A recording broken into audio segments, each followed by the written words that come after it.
other dignitaries over here to our government today who had been given. Gives me much pleasure to be here, ladies and gentlemen. Unlike the MC, I'm not as eloquent as him. Listening to him, I kind of thought for a moment I was in Parliament for a moment. Of course, the members of the opposition aren't as versatile as he is. He will be speaking all three languages. But look, today is again a very a momentous occasion because we now have 41 of these machines in Fiji. By the end of this month, we'll have 41 machines.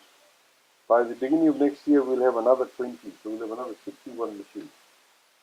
And as you know, that government in the budget that we had announced, we've announced a number of new measures.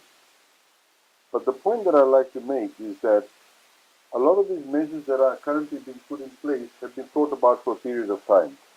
But we need to have the right economic circumstances, we need to have the right fundamentals in place before these mechanizations, these assistance can be given. So we have now, for example, in the budget, increased the funding for helping the farmers to plant in fallow land and cane development. We've got about $15 million for that. We have, as you know, also now announced that the fertilizer subsidy you used to receive, as you know, a bag of fertilizer is over about $40, and with the subsidy you used to pay about $32 or so. Now with the increased funding for that, you'll pay about $20, which is now really 2/3. The other new initiative, of course, that we brought about is the fact for the first time we're providing subsidy now for weedicide. We've allocated now $6 million for that. And we have also, as you know, introduced a number of other measures, as the chairman of the cooperative did mention, and as your MC also mentioned, that we need to be able to increase our level of production. Over the years, of course, many people have left the cane farming sector for a number of reasons. Some have left because of the fact that land leases weren't renewed. For example, in Vanuatu, cane production reduced by 50% simply because there was non-renewal of leases. Many of those cane farmers and their children and their families are now living in Masinu and between Suva and Notori, driving taxis, etc. Many of them, some of them, of course, have come to the West too. But in order to incentivize these people who actually know about cane farming, we've also allocated new funding of $5 million to help what we call new cane farming to get back into the farming industry. We've also allocated additional funding for those who may need assistance to be able to bring them up to speed, to be able to produce more land for cane production. So a number of incentives actually have been put in place. But the reality is, as again your chairman and your MC did say, that we need to take a collaborative approach. As our Honorable Prime Minister always keeps on saying, we need to depoliticize the sugarcane industry. You are not getting this cane harvester. Government has contributed $90,000 for it. You're not getting it because you belong to a political party. We are not doing it because we are a political party. We view ourselves as a government. And it's the job of any government to be able to provide the right tools, the right environment, the right confidence for the people who know, for example, in this case, to plant sugarcane, to be able to do their best. A lot of talk has been made about the price of cane, etc.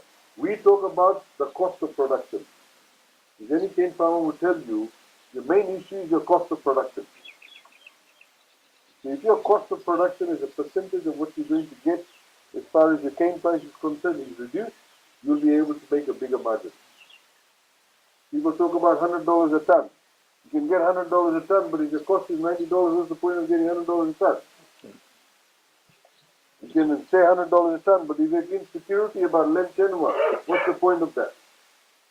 You can talk about $100 a ton, but if you're going to get land leases only for 30 years, what's the point in that?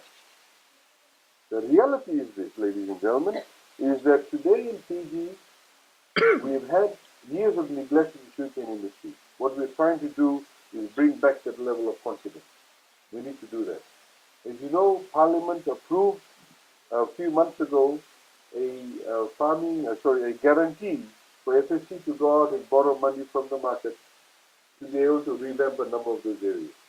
These include the upgrade of the sugar mills, which include also the upgrade of the railway system, And as those of you who know about cane farming, you would know to cart cane by cane truck is far more expensive than carting it by railway. And as you also know that the railway system has been neglected. We are talking to the Indian government. India has the largest railway network in the world. They have a Ministry of Railways. That's how big it is. They have a Ministry of Railways. We're talking with them, we're collaborating with them to be able to get them to very quickly help us with our railway system. And of course, as you know, previously, some of you may have seen pictures. During the indenture period and post-indenture period, the railway system is also used for carting passengers. So there are enormous opportunities for us to be able to use the railway network for not just for sugar, but for other economic opportunities. I don't want to make a very long speech, as I would like to have a Salanor session, a very short one after this. I have to be in Nambo at 4 o'clock. You know, there's the opening of the new biomesh facility there. But I wanted to say to the cooperative, we are now working with you. You've been provided this facility. We've got the FGD working together with you. And please ensure that the cooperative is run well. We've also brought about the Commerce Commission now. We're getting the right pricing for cane harvesting. I'll give you an example. In Penang area, there are people charging cane harvesting prices $32 a ton, $28 a ton. I know that people, when they cart cane from Lomawai in the truck, they charge about $19 a ton, $20 a ton. Penang to Rarawai is the same distance from Lomawai to Latoka.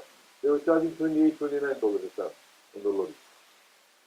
So you can see, we need to be able to take a holistic approach to this. So what we are doing, ladies and gentlemen, is a planned approach to fixing up the sugarcane industry. And I would urge one thing, and hopefully we can talk more about this in Salanor session. Let's take a commercial approach to the sugarcane farming. We have to take a commercial approach to sugarcane farming, only then the sugarcane industry will do really well. I'd like to thank the cooperative for this initiative of theirs. We look forward to working together with you. The COO of SSC here, Naveen Chandra. 2 days ago, I met with the chairman of SSC, Mr. Vishnu Mohan. We're very lucky to get someone like Vishnu Mohan on board. He brings a wealth of experience with him. We have a very good board. We also have a very good CEO, Graham Clark, who has years of experience. All of these people will work as a team with you to be able to provide and give you that level of assistance and that level of confidence that you require. So please remember that we are here with you to support you. And let's work together to help this industry get back to the same level of production it used to be. It's not going to happen overnight, but if you're able to take a commercial approach to it, you'll be able to get the production levels high. But it's not just production, it's yield. We want you as an individual farmer to have very good yield. Munafa mangere. You need to have the margin, you need to have the profit to be able to be successful from that. So thank you very much for this opportunity, and we now look forward to the official commissioning of the machine. Thank you.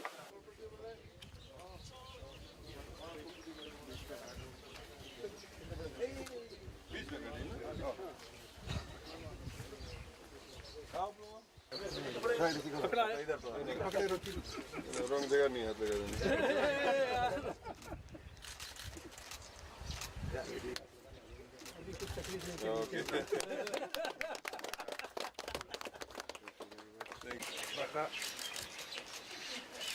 Hey, तुम लगा चलो।